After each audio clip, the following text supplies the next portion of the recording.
Auditrices, auditeurs, confinés, d'éclecticiennes, d'éclecticiens, New York, à l'instar de nombreuses métropoles, souffre en ce moment, mais New York est forte. Elle fantasme particulièrement l'esprit des jazzeux depuis presque toujours, pèlerinage obligatoire, voire davantage, pour celles et ceux qui décident de s'y installer. C'est le cas du contrebassiste d'origine israélienne Omer Avital, qui lui consacre son dernier opus en insistant plus particulièrement sur les paradoxes de Big Apple.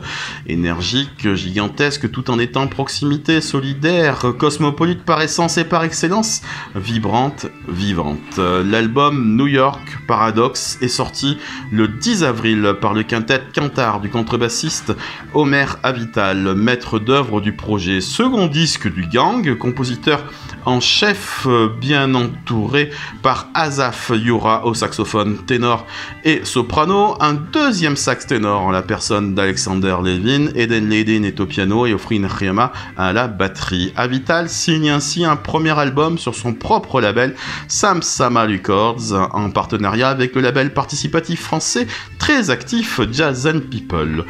Le processus par lequel on forme un groupe et on le fait grandir et soi-même avec est l'une des choses les plus importantes pour moi. Omer Avital est à l'origine de Cantar, qui a 4 ans d'existence. Tous les musiciens sont des Israéliens, expatriés à New York, le leader comme ses cadets, lui qui fut un précurseur de l'exode vers la capitale mondiale du jazz, qu'il a rejoint en 1992. À leur propos, il dit « Cantar, c'est mon gang. Je n'ai pas un groupe, j'ai Cantar ».